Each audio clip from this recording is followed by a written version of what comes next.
Within the Alien universe, we have been given many stories that expand on the lore of the Xenomorph. I have covered a lot of topics around the alien creature itself. Some of these topics in this compilation are very interesting stories that give us answers to a lot of questions. It's going to contain a lot of topics coming from different sources, like the comic books, novels, audiobooks, deleted scenes from the movies, and concept art that reveals some crucial information. Keep in mind, these are older videos that I uploaded a long time ago. But for viewers that prefer longer videos, this compilation will make it easier to catch up on topics they might have missed in the past. I cover many different franchises when it comes to lore. This video will cover topics like xenomorph biology, the behavior of the hive, what the dorsal tubes are for, what happened to Ripley 8 after Alien Resurrection, the largest xenomorph ever created, the full story of Elden from the comic books, the 2 stories about the synthetic aliens, and more. If you want a list of the timestamps, then check out the video description or in the comments section. I'll put it there. So that's it. Before we start, leave a like on the video, and here we go. Who is Jeri the Xenomorph? He was actually a synthetic modeled in the image of an alien. He was identical to them and could even make similar sounds. Although he was not made for combat, he could defend himself and was actually made to infiltrate a hive. Although he was not the first synthetic xenomorph because he was made to be more developed than another model called Norbert. Jeri was more friendly, able to speak with good reasoning skills, and had special programming that prevented him from harming humans. Jeri was stationed at a facility run entirely by synthetics. The only human at this location was Dr. Nordling, who designed all the synthetics here. His research was based around the xenomorphs and its captured queen alien. The queen would lay eggs, and the drone aliens would hide them within their contained hive. So Dr. Nordling would have to use Jeri to retrieve the eggs. He was fitted with pheromone secretors that allowed him to go within the hive. This gave him the perfect method of blending with other aliens. Although similar pheromone collars were used on standard synthetics in some cases, this would not grant them guaranteed protection because the xenomorph is able to sense sound vibrations of an object, and if its body does not match another alien, they will attack. Although Jeri was the perfect subject to retrieve the eggs, he would sometimes run into problems with a large synthetic named Dean. This synthetic was armed with weapons and was covered in a Nutra-gel that was resistant to the xenomorph's acid blood. Dean would be sent in sometimes to kill the aliens before Jeri would move in to retrieve any synthetic bodies or alien eggs. Jeri would have to speak to Dean when they ran into each other. It was his ability to speak that saved him from being killed by Dean. During his story, 2 humans named Philip and Joy Strunk came to Dr. Nordling's facility to deliver photoreceptors, and they discover that Dr. Nordling's work has exceeded a previous person named Stan Mayakovsky, who created Norbert for infiltrating another hive. Dr. Nordling was conducting painful research on the xenomorph species and also mistreated his synthetics. Although Phil and Joy thought about bringing up charges against him, they were captured by him, but later on rescued by Jeri. When they tried to escape, they get a hold of weapons with some help from the android Dr. Payne. Then a battle occurs with Dr. Nordling releasing the aliens while the synthetics destroy all the research in the facility. Since Jeri was programmed to protect human lives, he fights against Lizzie and then battles the aliens while using firearms. The story of Jeri ends with him getting into the escape pod that Dr. Nordling uses. He lights a cigar filled with a virus that is activated by extreme heat, and since Jeri's body was damaged in the battle, he could not follow his prime directive anymore. He lights the cigar and it kills Dr. Nordling. Jeri's body continues to break down, and we can only assume he shut down after this event. So that was a look at a synthetic xenomorph known as Jeri. What did you think about this character and his story? Let me know in the comments section. The Destroyer Xenomorph. Born from the space jockey, and then growing to an immense size of taller than 16 feet tall. So the story is about one surviving space jockey that is found by humans, and is then used as a host to create the Destroyer. Now there was a story of how the xenomorph was created to battle against the space jockeys, because they became the dominant species in the galaxy. And since it comes from a different host, this one was seen to be outcasted from the Xenomorph Hive, and would attack the regular aliens. Now, its appearance was different in a few ways. One version of this alien was depicted to look like a normal xenomorph but brown in color. It still retained the biomechanical appearance, and their dorsal tubes were shorter in length. Their tails still had the bladed tip, but the length of it had visible tubes on it. It was also seen to have a visible trunk on its face, like the space jockey, but then it becomes separated when it opens its mouth, which was shown to have an inner jaw. Now, this variation of the alien was seen in the video game Aliens Infestation on the Nintendo DS. It appeared in the chamber next to the space jockey. Although the appearance of this xenomorph was not seen in the first Alien movie, it's possible it was dormant on the ship somewhere, or maybe it even died from starvation or from some natural causes over time. But if this alien was seen in the first film, it would have led to a very different story. Now, in the original Prometheus script by John Spaihts, it featured a similar creature called the UltraMorph, which was eventually cut from the film Prometheus and replaced with a Deacon alien. Now, the UltraMorph was seen to reach over 16 feet tall, just like the Destroyer alien. Although both of these aliens come from a different host, they are both impregnated by a facehugger. So it seems the facehugger itself has better properties in creating xenomorphs when compared to the trilobite in Prometheus. So this alien type also went under the name of the JockXenomorph. So what did you think about this massive alien? Would you have liked to see it appear in the first Alien film to explain what happened after the space jockey died? Put your thoughts in the comment section. Where does the Xenomorph Resin come from in Aliens? This is something that was barely explored in the Alien universe when it comes to the movies. Now, there was a scene in the movie Aliens when the colonial marines venture down into the processing station in search of the missing colonists, and one marine says, "Looks like some secreted resin," and then Hicks replies with, "Yeah, but secreted from what?" Now, this resin was seen around the hive and during the cocoon stages, and it was hard to believe that the facehuggers would create it because they were always waiting inside an egg for a host, and in most cases, the host would already be contained within a case of resin. And since the queen alien was always stationary, laying eggs, that would only leave the drones or the warrior aliens that can still move around. Now, with a recent article that came out today, the art company known as MPC had released official concept art that was used in Alien Covenant. They are also responsible for art that has some influence in movies like Kong Skull Island, Batman vs. Superman, Avengers Age of Ultron, Prometheus, and a lot of other big movies. Now, within their collection of art, they show a few images of what looks like a full-grown xenomorph secrete the resin that was mentioned. It's shown to come from different parts of the alien, and although this was never shown in the film, it does give some idea of where it comes from.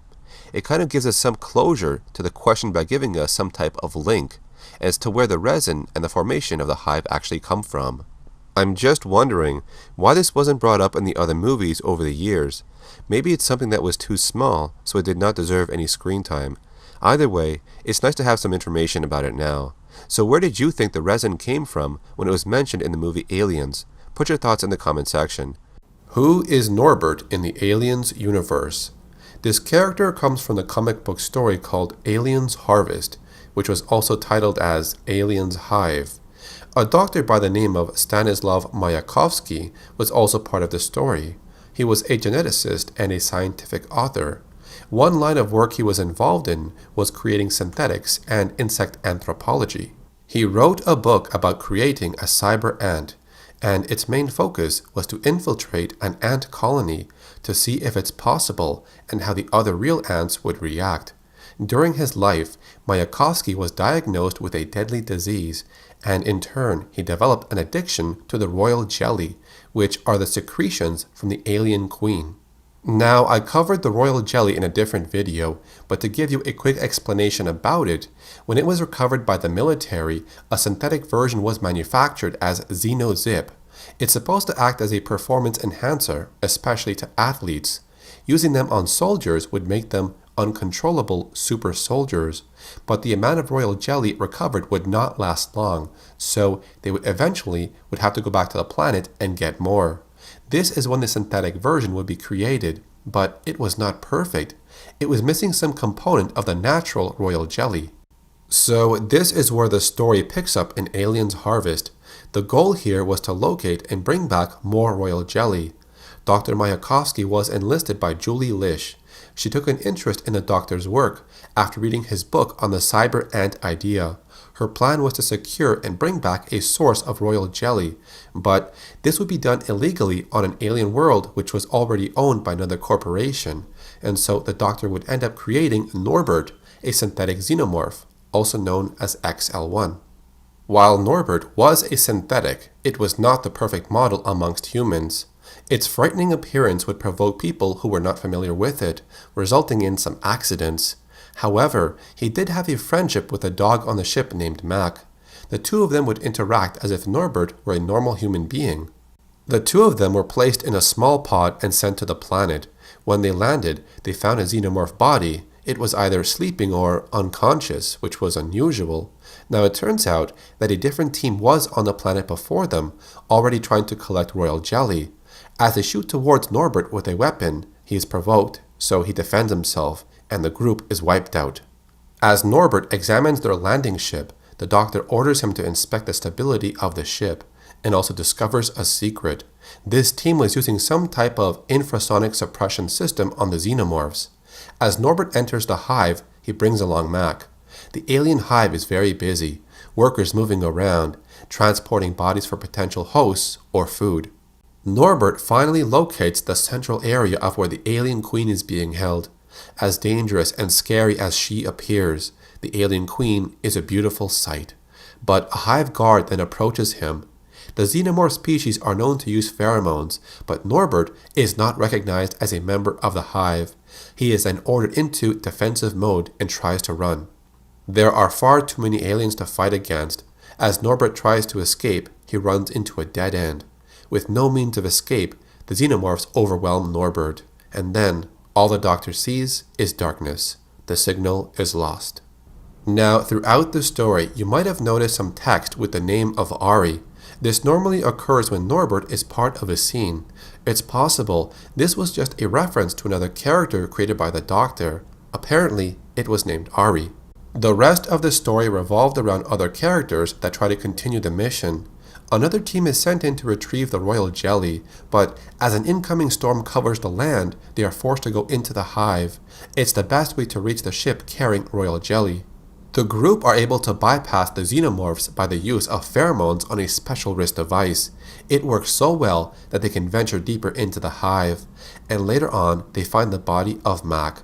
The lovable dog was no more, an unfortunate casualty in the name of science. When Dr. Mayakovsky falls into a pit within the hive, he thinks his life will end here, but to his surprise, Norbert finds him, and to aid in their escape, Norbert forms a weapon from parts of his body. He is now equipped with a cold plasma laser. He holds off the aliens as the others try to escape.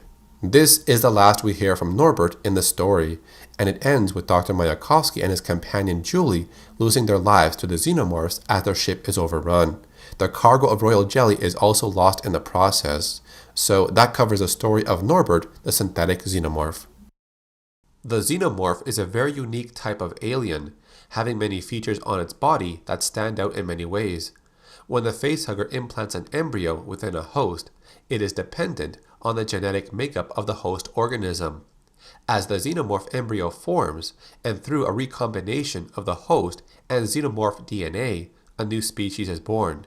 This is why we've seen so many xenomorph variations throughout the comic books, movies, and video games. Now, the dorsal tubes are a mysterious piece of the xenomorph body. So what does it do? Well, when the first Alien movie was created, H.R. Giger originally placed the tubes on its back.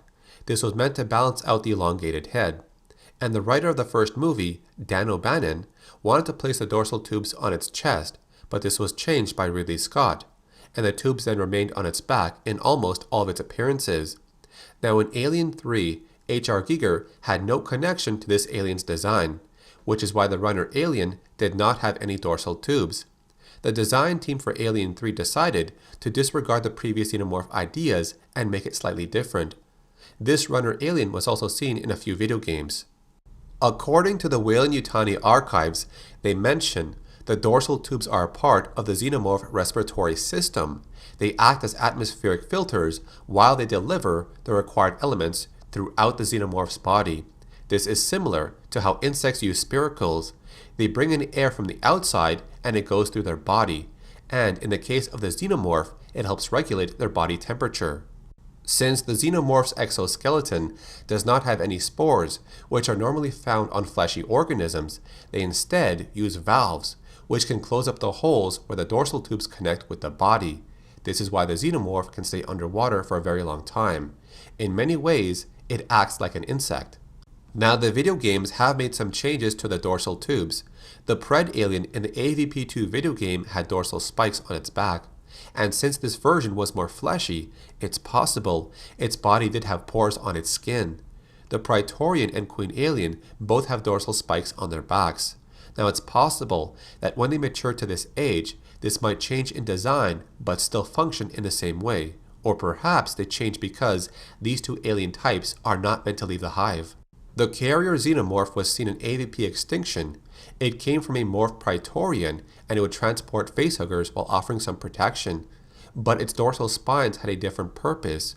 It would release nutrients that would be consumed by the facehuggers, and in alien isolation, the tubes on its back were seen to vibrate as it searched for the player. This could indicate the tubes could act as a sensory organ. The xenomorph also has one dorsal fin located on its back near the neck area, but the purpose of this dorsal fin is not clearly explained. Now, the Deacon alien in Prometheus had no dorsal tubes, fins, or spikes, and the Neomorph in Alien Covenant only had spikes. And the reason for this change is because they were early versions of the final product, which was the Xenomorph. The Xenomorph exhibits high levels of environmental adaptability. Their bodies are equipped with insulation against most temperature and climate changes. Their colonies can thrive under any atmospheric condition, which is why they are called the perfect organism. So that's a look at the dorsal tubes on the different xenomorph variations. What did you think they were used for? And tell me which version you like more. Do you like the tubes, the spikes, or nothing at all? How does the Xenomorph Hive function? And what is the intelligence level of this species? Some reports have shown the xenomorphs have an accelerated mental acuity in adapting behavior. This helps them adjust to environmental and situational factors. By instinct, they tend to lean towards self-preservation, which takes over all other natural instincts. Through some documented footage and a few survivors, the xenomorphs' hunting methods tend to rely on stealth, choosing to stalk their prey silently. They track their prey through darkness using echolocation. Pheromone signatures would not only be used against humans and other animals, but would also aid them in tracking invisible yautja. Their colonies can thrive in almost any atmospheric condition, providing they have suitable host organisms for reproduction. In the event of a xenomorph being the only one of its kind in its surroundings, it was shown in the first Alien movie that they choose to kill everything they see. They would attack quickly and efficiently, killing their prey almost instantly. But when a queen alien is present, their behavior changes. The xenomorphs would capture their prey and bring them to the hive. The host would be covered up in the xenomorph's resin and left there. This prepares them for embryo implantation by a facehugger. In the events of Alien 3, the runner xenomorph knew that Ripley carried a queen alien inside her, so it chose not to attack her, because the survival of their species rested on the queen alien surviving. But near the end of the film, the runner alien was provoked too much and was going to attack Ripley when trying to escape. When fully threatened, they would choose to charge full-on towards their prey with violent aggression. They cannot be frightened, intimidated, or bribed into not attacking. Things like pain, fatigue, overwhelming odds will not mitigate their aggression. But they do display some level of individual intelligence. In some cases, they would retreat when confronted with fire, but in other occasions, they would even sacrifice their lives when the queen and her eggs are threatened or are in danger. The xenomorph's social structure is based off a caste system. The drones would protect the single queen that is responsible for reproduction of the species. The nest functions through some type of collective consciousness. It is filtered through the queen alien. Their behavior is not only controlled by instinct, but also through a series of bioelectric signals. This gives the hive a near instantaneous communication. They would all learn simultaneously in a unified action. During some tests conducted by Dr. Church in the comic book Alien's Labyrinth, xenomorphs start to show erratic behavior when they are cut off from the hive. He mentions that xenomorphs don't last long when they are separated from their species. Perhaps having that mental connection to their queen and the others is what helps them stay alive. When separated from the others and the hive for a long time, they simply just die. During another test, one man was given a drug that would increase his mental strength. He felt brave and would stand up to the alien. Another man was completely scared. When the two were presented to the xenomorph, it originally was going to attack the man full of fear, but it changed its mind when the brave man stood up to it. It seems they have the ability to sense fear in other animals. They would communicate with each other telepathically and also through hissing and shrieking. Even though they cannot visually see like humans do, they do have sensory organs. They can see an animal's physical characteristics just by seeing its subtle body structure. The queen alien operates on a higher intellectual level than the others. During the movie Aliens, she commanded her drones to cut the power on LV-426 and also learned to use an elevator when chasing Ripley.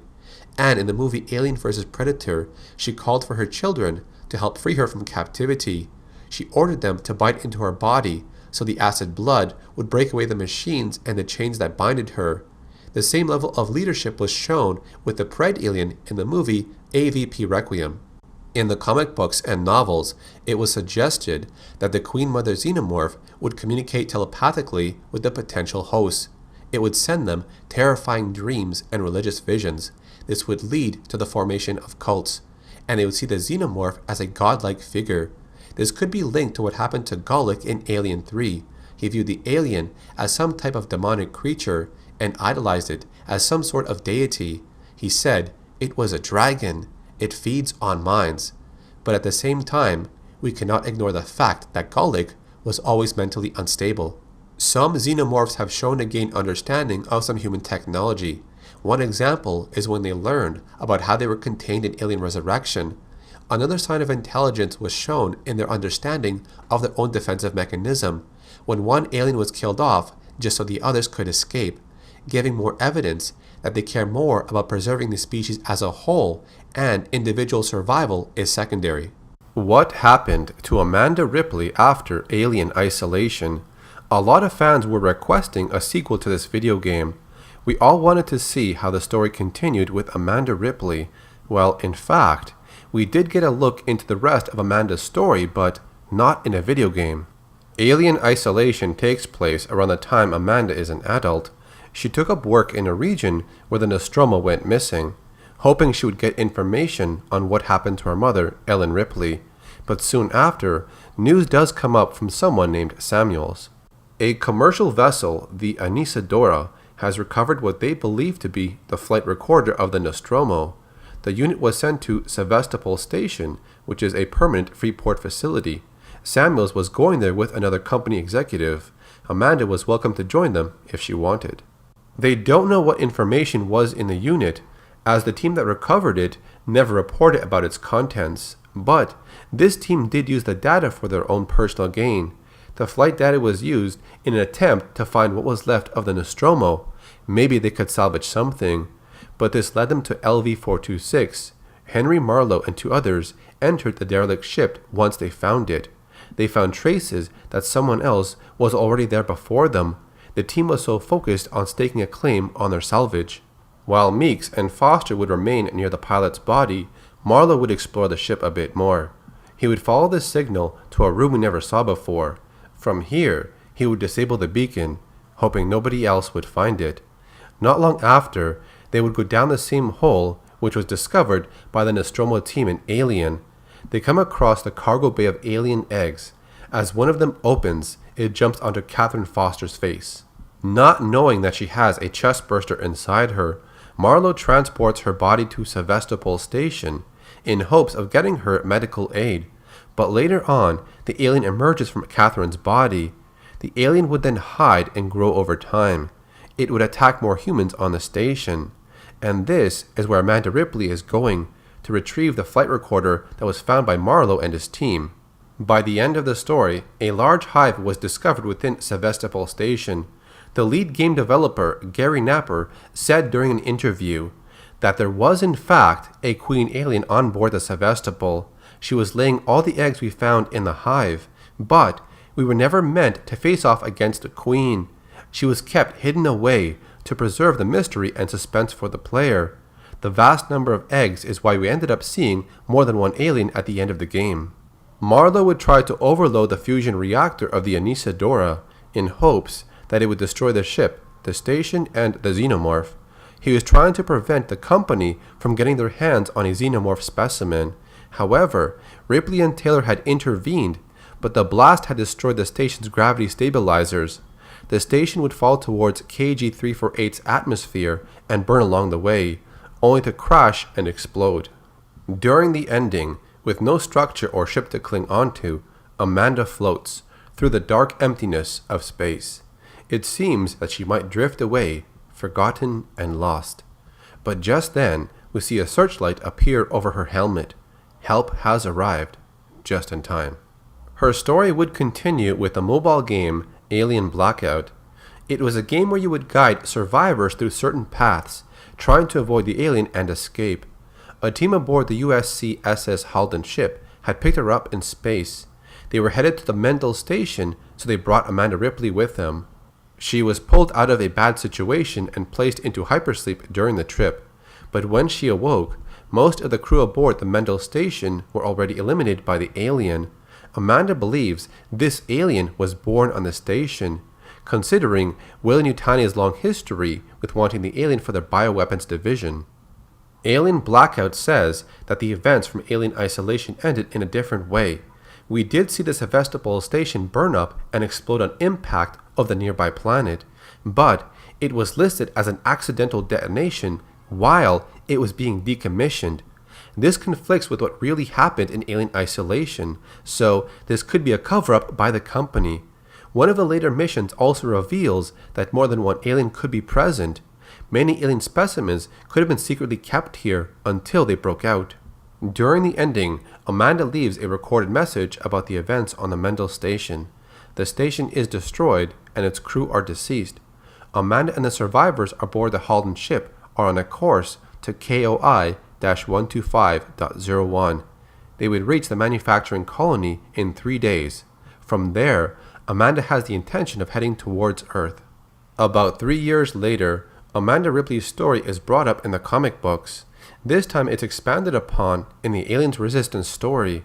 She eventually made her way back to Earth at some point, but is seen hiking in the mountains, possibly serving as a distraction to her bad memories. She is later reunited with her old friend Zula Hendricks. Amanda goes back with her and they share their stories with each other. Because of what happened to Amanda on the Sevastopol station, she now has trouble with small spaces. Zula was a character that was brought up in Aliens Defiance, a comic book story that took place between Alien and Aliens, the first two movies. There, she would meet Amanda Ripley, and the two of them would become friends before parting ways on their own mission. This is also around the time Amanda Ripley would go to Sevastopol Station, which is around the timeline of Alien Isolation. Zula tells Amanda how a previous incident forced her to retrieve her android Davis from 200 meters in the ocean.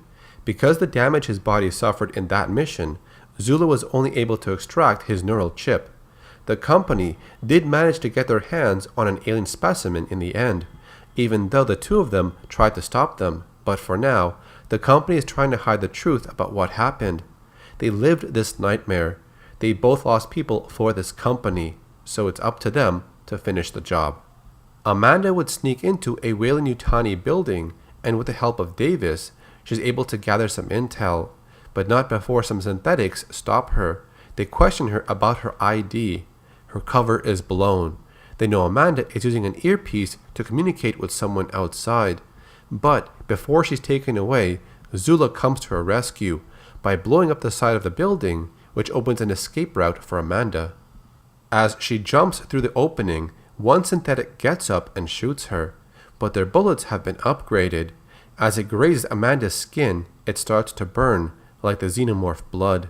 Before they go into hypersleep, they look over the data Davis had retrieved earlier. They now have the location of the weapons testing facility. When they awake from hypersleep, They arrive at the Weyland-Yutani black site. The celestial ship they used was the perfect choice for this mission. They flew alongside the Gasper colony ship as cover. Davis would then run a scan on the Gasper, but to his surprise, what should be 1,100 colonists show up as no life signs anywhere. The passenger list has been erased, and the ship has been reclassified as a resupply only. They examine part of the Gasper ship, but later have to return with pressure suits to go in further, only to make contact with an android. After they take it down with gunfire, they realize this one is upgraded. It could detect expelled nitrogen in minute concentrations.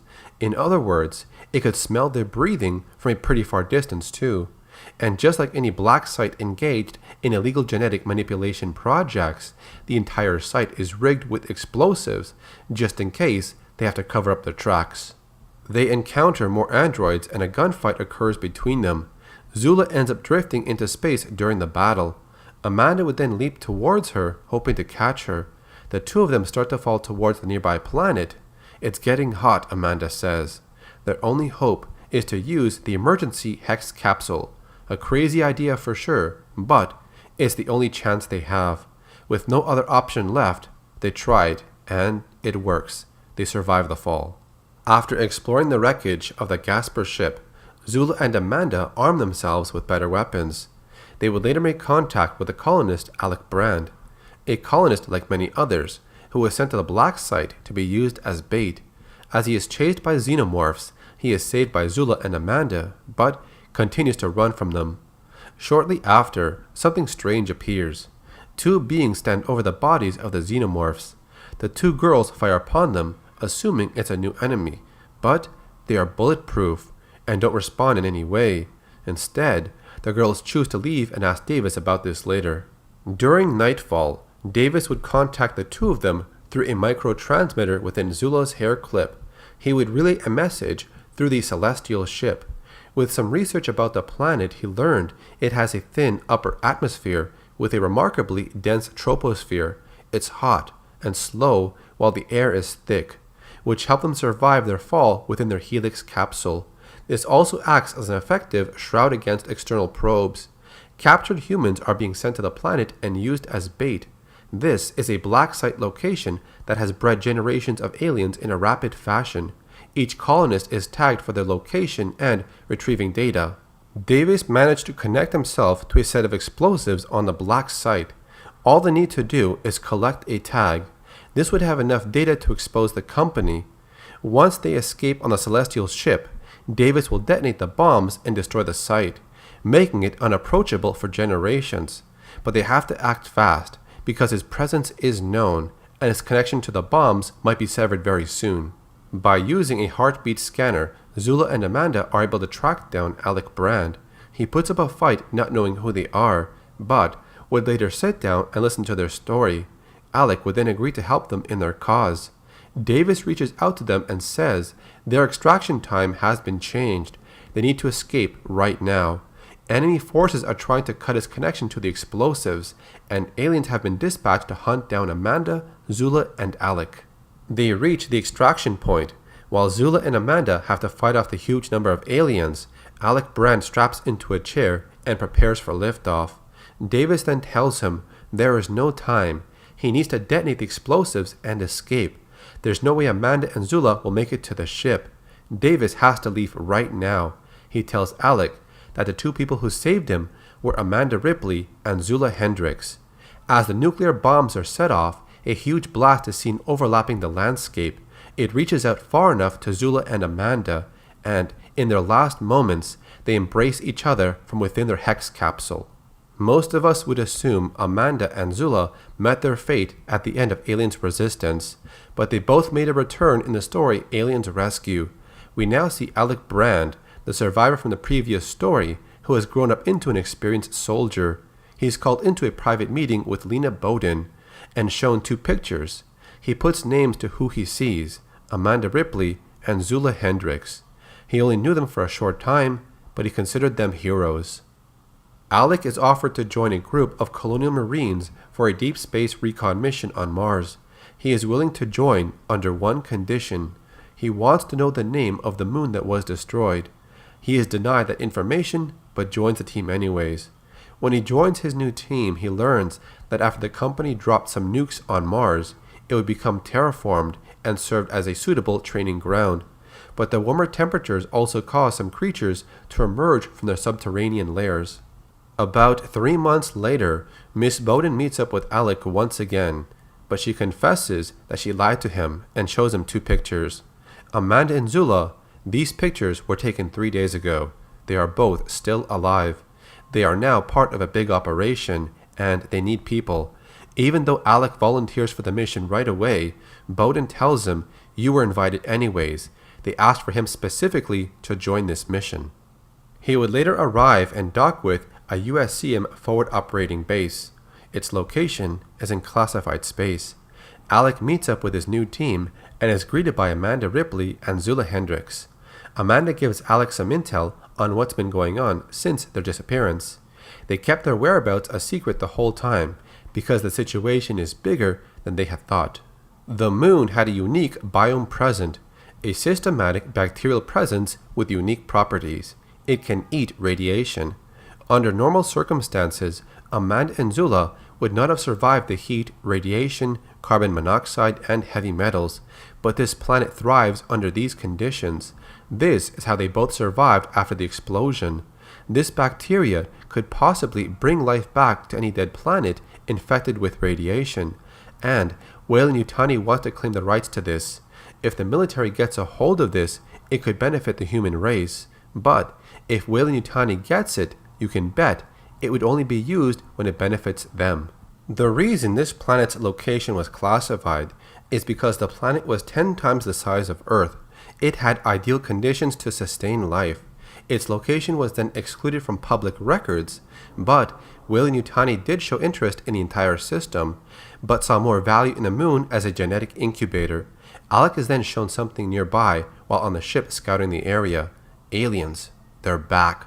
But now they're on the planet and migrating somewhere north. Something is guiding them to go somewhere, but we don't know why. After they land, the team discusses what's been happening with the xenomorphs they've seen. They are all heading on a fixed track heading north.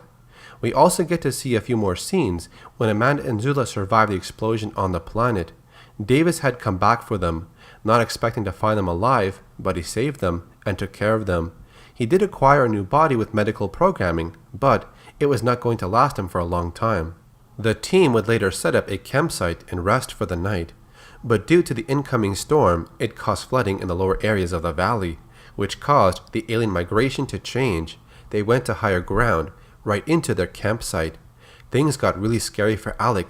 He was on night watch, and with no time to wake up everyone, he had to remain silent and just watch. But when the aliens arrived, something unexpected happened. The aliens would pass right through the campsite, ignoring all the humans who were sleeping. Even when Alec made a noise, he caught the attention of one alien, but it only stared at him, then continued on with the migration path with the others. Curious about what just happened, Alec sets out alone to follow the aliens. He wants to know what is controlling them. Meanwhile, Davis is left behind in aerial support, waiting for the team to wake up. Everyone would later regroup in the morning and make it to Alec's location, right in front of the Hive entrance. As the team goes in, they have no idea what to expect, but make contact with aliens very quickly. With some casualties already occurring, the team has to continue forward, and soon after, they come upon a huge nest, with 3 queen aliens looking after it. To find one queen is normal, but 3 in the same nest, that's a completely new concept. This is too big for everyone to handle. Seeing how rich in resources this planet is, you know someone or some company will come for sure, and when they try to colonize or exploit it, this massive alien hive and its army will be waiting for them. They don't have enough ammunition for all the aliens, so the only idea they have is to seal it. Alec would take some seismic devices and place them at specific locations. The thin wall above the hive would give Davis a reading of where to send his attack. This would bring a ton of rock down on the hive. Alec alone will place these devices while his team provided cover fire. When Alec was done, he would then get surrounded by the 3 queen aliens, but in about 10 seconds, it would all come caving down upon him. With Davis still in the air, he gets the location of where to drop the J-dams. Direct hit, right above the Hive area. Tons of rock come crashing down. As everything starts to cave in, the remaining Marines make it out. For what it was worth, they had to complete this mission. For all the lives lost, they had to bury the secret. Now, we can only hope that nobody will ever find this hive. During her final report, Lena Bowden listed that no material was found on the planet. They were given false intel and it led to nothing in the end. This, of course, was meant to cover up the presence of a hive, at least to them. The ending of the story shows Alec Brand surviving the incident. He contacts Davis and tells him, "Tell the others, I'm on my way out." Later in life, Amanda would marry and pick up the name McLaren. She was never reunited with her mother. She passed away at the age of 66. A year later, her mother was rescued from the Narcissus shuttle, which picks up in the Aliens movie timeline. So that covers the story of Amanda Ripley and what happened to her after Alien Isolation. There was a lot of information to cover, but I hope this helped you understand her story. Before I end this video, I want to point out something in the story. In the second comic book, Aliens Rescue, the team would find a huge nest being controlled by 3 queen aliens. I found it very strange how 3 queens were allowed to rule one hive. In another comic book story called Aliens, Theory of Alien Propagation, it talks about the life cycle, hierarchy, and how the hive is formed. There are some things mentioned about how the aliens rely on a queen to control everything, but one section talks about what happens if multiple queens are born in the same area. They would fight amongst each other as soon as they are born, until only one of them proves to be the dominant one. So both stories seem to conflict with how many queens can rule a hive at a time. Do you think it makes sense for 3 queens to rule one hive for the sake of a new story? Or should they stick to just allowing 1 queen? Give me your answer in the comment section. The comic books around the Alien and Predator franchise have given us a lot of characters. I've covered humans, xenomorphs, predators, androids, and hybrids. But one character I have not discussed yet is Elden. His physical form has changed throughout the different comic book stories, so this video will cover the full story of Elden. The story has a brief introduction on April 4th of 2090, which is 3 years before the movie Prometheus. A probe is sent to the planet LV-223. While it scans for various elements, it comes into contact with a life form, which could be an engineer. The events of Prometheus would end in 2094, with Elizabeth Shaw leaving the planet. About 129 years later, we are introduced to a crew aboard the command ship, the Helios, with a smaller ship, the Geryon, docking nearby as they approach the planet LV-223. Clara plans to document the salvage mission. The year they arrive is 2219. While there are androids and synthetics who are part of the crew, most of them are constructs. Unknown to the crew, Francis is suffering from a serious medical issue. There's also a small cameo appearance of the android David from Prometheus. One crew member goes into detail about Peter Weyland's interest in LV-223. In the year 2090, he sent a probe to LV-223 to search for any signs of life. When he got enough information, he boarded the Prometheus and went to LV-223. But Mr. Weyland never came home. So she wants to finish his mission, to find out the true origins of our species, to make contact with the engineers. They originally thought LV-223 was a moon, but things look different when they land. They see a vast amount of vegetation and strange wildlife in the area. Francis would then take samples of a black oily substance they find. The readings they get are off the charts. This new liquid seems to affect almost anything it touches. Along with the black goo, a brush jungle, and various creatures, they also find a mass field with bodies. Something must have attacked them. The crew then locates the Onager vessel.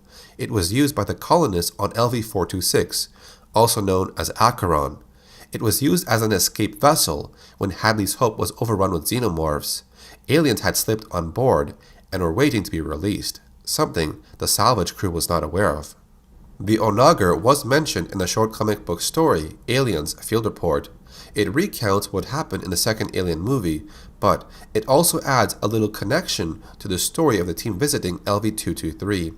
When the aliens attacked the Hadley's Hope colony, the Onager went missing. Some of the colonists may have survived during this time. When the few remaining colonists escaped Acheron, they crashed on LV-223. One survivor was studying the black goo pathogen at this time, and he left behind a wealth of knowledge for anyone who came across it. The humans opened the doors to the Onager, and the aliens attacked them. They tried to defend themselves, but get overwhelmed. The survivors tried to run and escape. Meanwhile, Francis and Elden discover a probe that was left behind. It reveals that the engineer ship had crashed, and its cargo of black goo had leaked, and in just 100 years, it created the jungle and those creatures they saw earlier. Back at the ship, the aliens engage the team still waiting for the others, but they don't know how to deal with them and end up locking themselves on the ship. When all this chaos is happening, Francis decides to use Elden's engineered blood as a filter for the black goo.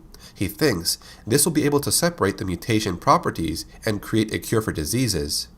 And this is where his plan fails. Francis had good intentions, but not enough knowledge testing with the black goo. As he injects it into Elden's body, it starts to transform him.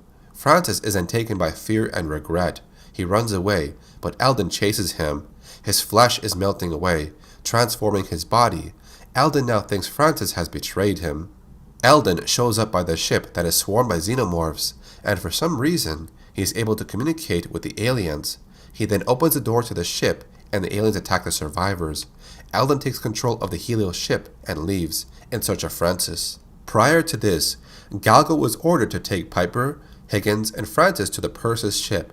They were supposed to help take out the aliens, but instead, they changed their minds. There was no way they could fight off all the aliens coming up from everywhere, so they took a vote and agreed to leave the survivors behind on the planet. As the remaining humans venture through the jungle, they make their way through an engineer ship. They end up losing more members until only 3 of them are left. The story continues with Elden chasing Galgo through space. He bargains with Galgo to turn over Francis when they dock with the Geryon. Just as Francis is about to get handed over to Elden, a group of predators boards their ship. They were in search of Galgo, either for the weapon he possessed or the location of any engineers. A battle breaks out between the aliens, predators, and Elden. We see that Elden's body can regenerate any damaged tissue.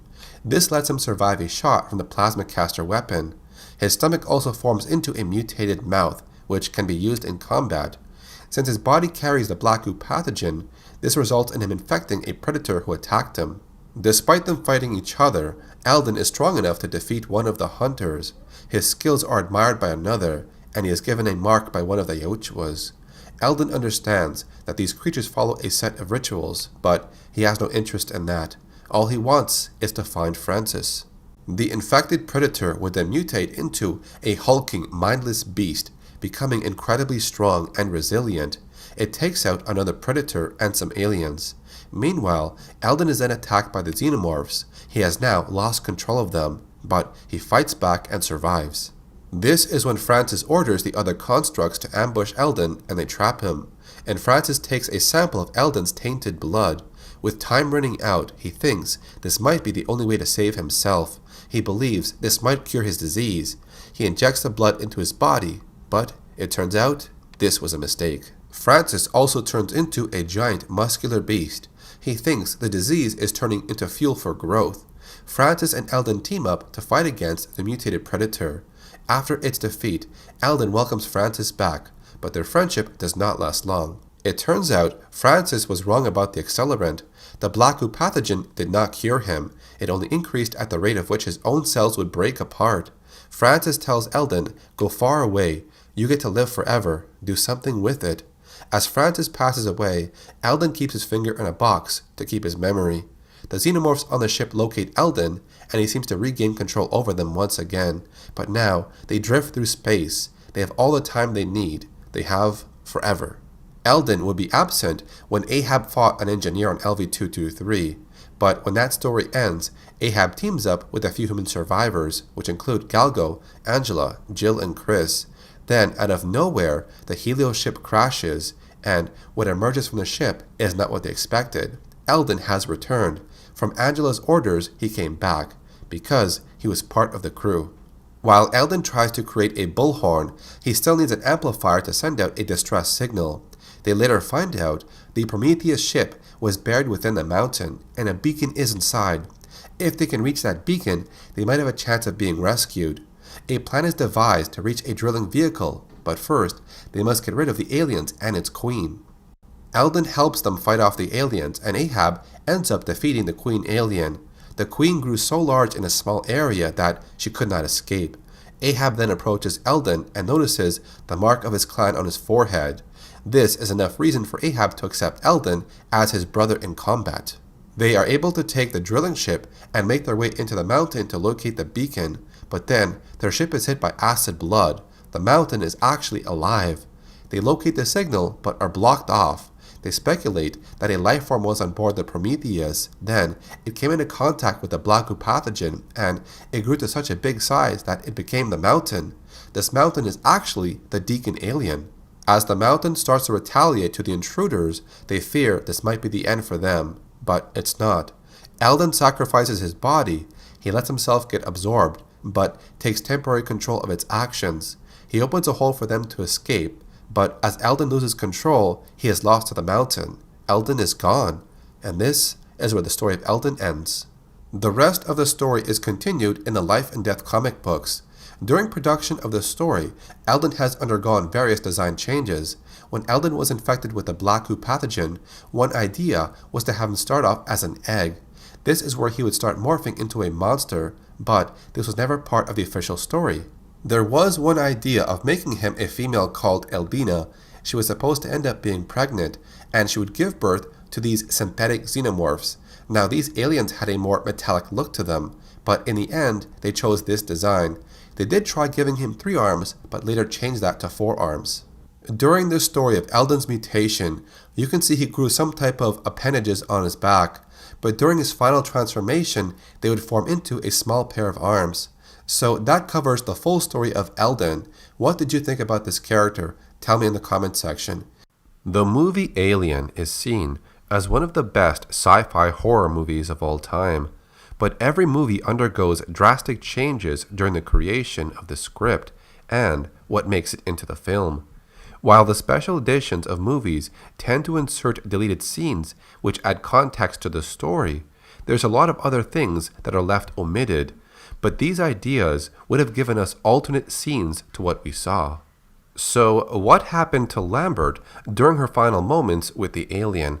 Since her demise is left off screen, it leaves the viewer wondering how she perished. Well, like many films out there, the script usually changes over time, which results in many scenes being changed, added, or omitted during filming. Lambert's encounter with the alien is also one that went through this process. Since we never really see what injuries she went through, it's hard to say what the alien did to her. All we get to see when Ripley arrives in that room is the body of Parker on the floor, and Lambert's body is hanging somewhere, and her pants have been removed. Some early drafts of the script gave us various ways on how Lambert's death was portrayed. For example, one early draft had a pretty gruesome end to Lambert. In this story, Lambert was named Melkinus and is seen as a male character. He makes contact with the alien, which is around 6 feet tall and covered in tentacles. While Melkinus lets out a horrible shriek, the alien grabs his head with one claw. It then twists it and rips it off the body. The head gets thrown to the floor. What made this scene more disturbing is the body of Melkinus is still kicking and struggling. This happens when the alien is clutching the body and running down a hall. Another version of this event shows Lambert burning Parker while he's being held by the alien. The creature takes a bite out of Parker and he screams in pain. Even though she does not want to, she can't stand it anymore. She raises the flamethrower and fires, but the alien turns around and uses Parker as a shield. He takes a full blast of the flame. Right after this, we don't read what happens to Lambert's encounter with the alien. The scene changes to where Ripley is coming to look for her teammates, but only finds Lambert's flamethrower. As she continues on, she comes across Dallas, who is now cocooned. Although he is weak, He looks up at another cocoon above him and tells Ripley, "That was Brett. It ate Lambert." But one of the very obscure ideas for Lambert's demise with the alien was the one dropped due to budget and special effect limitations. She was to be sucked through a very small hole in the Nostromo's hull. Her body would be sucked into space for her final scene. This idea was later brought up in David Twohy's script for Alien 3 in 1989, but this idea was never used in the actual Alien 3 movie. It was only an idea that had similarities to one of Lambert's alternate death scenes, but this scene was later used in full effect with Alien Resurrection, and this was how the newborn alien was defeated. Now, one specific thing I want to cover is the scene in the film with the alien tail under Lambert. While a lot of fans assumed this was Lambert, it's actually not. If you look at the shoes in this scene, you will notice they belong to Brett. The reason for this is there were time constraints on Lambert's death scene. It's basically footage from another scene. So what we are seeing with the alien tail under that person's leg is a clip from Brett's death scene. This was used during Lambert's encounter with the alien, and her actual cause of death or injuries were left to the imagination of the viewer. The Alien audiobook seems to skip over Lambert's demise. Instead, it mentions how Parker gets his neck broken. The alien then focuses back towards Lambert, but then the audio skips to Ripley running to their location. We then hear the alien take the bodies of Parker and Lambert into the air shaft, and that's it. Another piece of source material about Lambert's encounter with the alien is also displayed in the Alien Illustrated Story, which was released in 1979, and a reissue was released in 2012. The story is based on the screenplay by Dan O'Bannon. The graphic novel tries to use the same plot and visuals of the film, but with minor differences. It also shares the same scene where the alien tail goes underneath Brett, but this time it shows the alien impaling him from behind before it headbites his face. This adds to the idea that this scene was taken from Brett and not Lambert.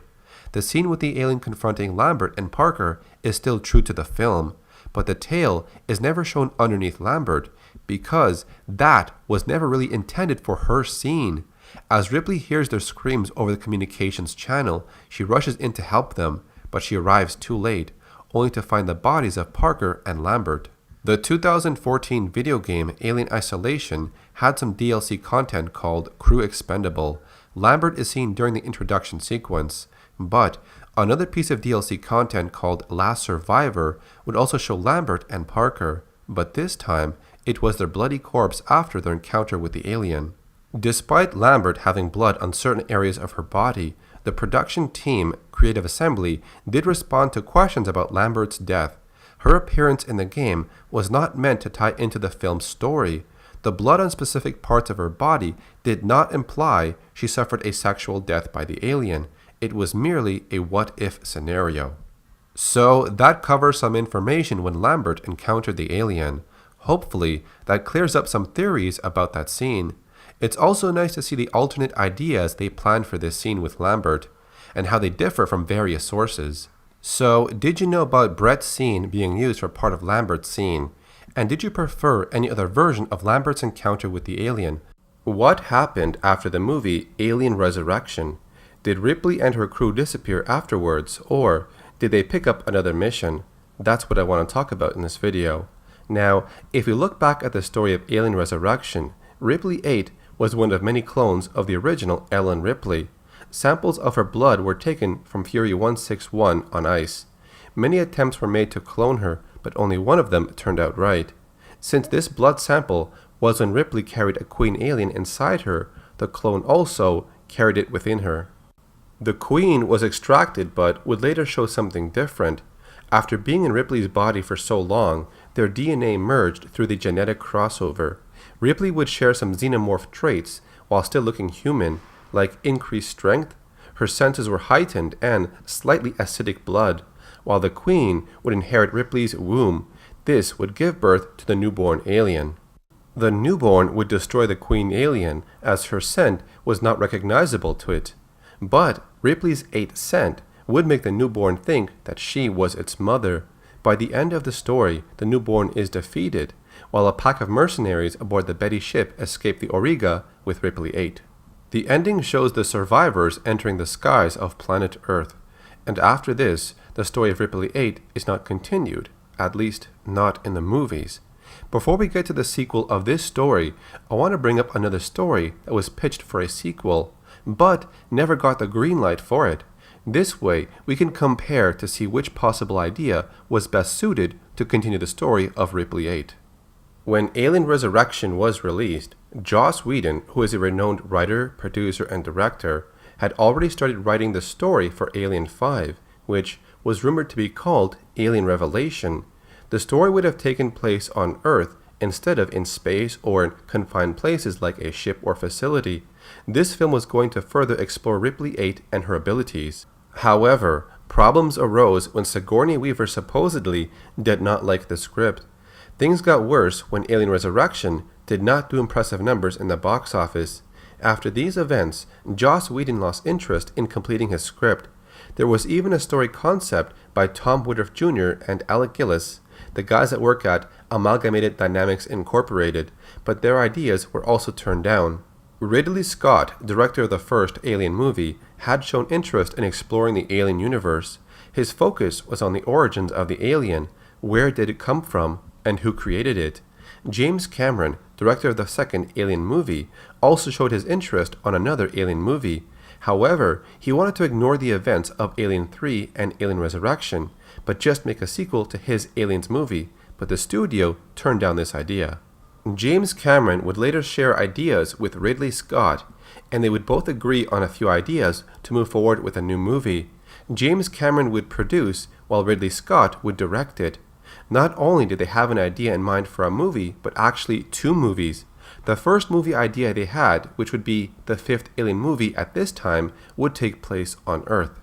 It was revealed that the Xenomorphs were actually biological weapons that belonged to a technologically superior race, the space jockeys or engineers. To make things more interesting, Xenomorphs had a telepathic connection with the space jockeys or the engineers, depending on which version we are looking at. Whatever the Xenomorphs had seen, it was all shared with the space jockeys or engineers. But now, with the creation of Ripley 8, one of her new abilities was she also had a telepathic connection to the alien.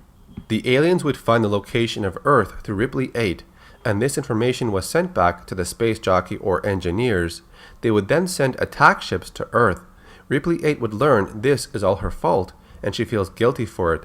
And so she locks herself away, trying to prevent them from using her to take out humanity.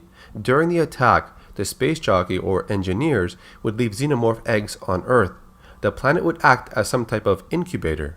The second movie James Cameron and Ridley Scott would produce together would be the sixth Alien movie. It continues on with the previous story. The space jockey or engineers had now taken over Earth. Their focus would then change to attacking other planets. Ripley 8 comes to terms that her connection with the alien is why this happened, and so she accepts it. But she also moves on from it, and vows to stop the space jockeys or engineers. She comes out of exile and decides to fight back. These events would take her to the space jockey or engineer homeworld.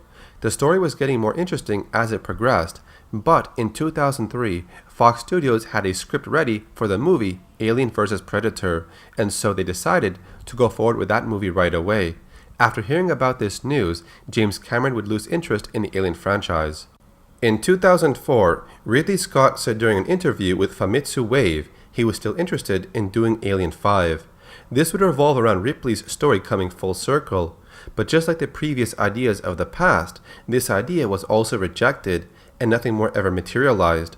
However, Ridley Scott still showed interest in exploring the alien origins over the years, which he got to do in Prometheus and Alien Covenant. While the AVP movie did cause James Cameron to lose interest in any future Alien films, he still went to see the AVP movie and he liked it. But as for Ridley Scott, he avoided both of the AVP movies. It seems like he is not a fan of the two franchises coming together. So, now that we know what happened to the cancelled Alien 5 projects, we can look at the actual sequel to Alien Resurrection. And as I said earlier, the story of Ripley 8 was not continued in a movie, nor a video game or comic book, but actually a novel. Welcome to Aliens Original Sin. The story continues with Johnner, Vries, Ripley 8, and Call, but now they have a new member, Crack. All of them are in a bar within the space station called Byzantium. A fight breaks out with them and some cargo haulers. Meanwhile, Ripley 8 and Call manage to sneak around. They connect with a secure data core and extract valuable information. As they make their way back, the crew of the Betty heads to their ship, only to be followed by a reporter who recognizes Ripley 8. This reporter named Simone would stow away on the ship. The scene changes to the space station Domes Epsilon. During a routine delivery, one crew member goes to unload the pod and discovers an alien egg. A facehugger emerges and jumps onto his face. The security team would find him later on, and he's taken to the medical center. The reporter Simone is later discovered on the Betty. Since he is a reporter, Ripley allows him to stay with them, hoping Simone's connections could be used to expose the company they are trying to stop. Not long after, the Betty is approached by an unidentified vessel. It docks with their ship, and several masked men would board the Betty. Our heroes would fight them off, but before these men are questioned, they eliminate themselves to prevent being questioned. The enemy vessel would soon self-destruct, but the Betty ship is able to escape the blast radius safely. Ripley 8 would then reveal what she knows to Simone. Sometime after the Auriga incident, Call would learn about a shadow government group. The crew on the Betty just called it Loki. For several centuries, this shadow group has been communicating and trading with the Malakak. We mostly know them as the Engineers. This was the deal. If the group Loki would arrange xenomorph outbreaks on remote colonies, the Engineers would harvest the resultant xenomorphs. They had their own plans for the xenomorph, and in exchange they would gift Loki with advanced technology. Since the crew of the Betty learned about this, they've been trying to stop Loki's plans. The data they took from Byzantium space station gave them information on the next place that is planned for a xenomorph outbreak. They were on a course to Domes Epsilon, hoping they could save some people there. With Simone part of their group, Ripley 8 asks him to reveal the conspiracy to the public. Seeing a great opportunity for a big news story, he eagerly agrees. Upon reaching the Epsilon station, the crew of the Betty would learn that the impregnated person from earlier now gave birth to an alien. Ripley and Johnner would take down this xenomorph, only to discover that more xenomorphs are on board. Ripley would mention that these specimens are somehow different. Their biology only has a subtle change compared to the ones of the past. The team would get separated and try to meet up at the supply bay for an escape, because the docking bay was sabotaged earlier. As the aliens outnumber them, most of the scientists are eliminated or taken away to be impregnated. Simone would never get off the station alive, as he sacrifices himself to save Ripley 8. One of the station's personnel named Cody tries to commandeer the Betty ship, but gets shot by Vries. This encounter would reveal that he was a synthetic placed on the ship by Loki to make sure the outbreak went according to plan. This synthetic reveals to everyone that this new strain of xenomorph has been engineered by the Malakak. They breed more rapidly, and each host can spawn a dozen creatures, which makes them even more dangerous than before. This would expand their numbers much faster. Before any more information is given up, his built-in destruct programming would wipe out his memory. The team would escape the exploding station from bombs they placed during their ordeal there, and with them comes a single survivor from the scientist team, Angie. She requests to join Ripley and the others to fight against Loki. Ripley accepts her, knowing she will need all the help she can get. So that is what happened after the movie, Alien Resurrection. If we look back at the cancelled projects by Joss Whedon, James Cameron, and Ridley Scott, do you think either one of their stories would have made a good Alien film, or was the novel of Alien's original sin sufficient enough? Tell me in the comments section. So that covers a lot of topics within the Alien universe. I hope it gave you answers to a bunch of questions, and if you enjoyed this video, subscribe to my channel to see more content like this in the future. And if you want to see lore videos around other film franchises, I do recommend checking out the videos about the movie Split Second, Tremors, or Pumpkinhead. Thanks for watching. My name is Acid Glow, and I'll see you next time. I am beginning to understand. The Xenomorphs, their hive mind, so vast, so ancient, Can it be that their consciousness, on some level, spans their entire domain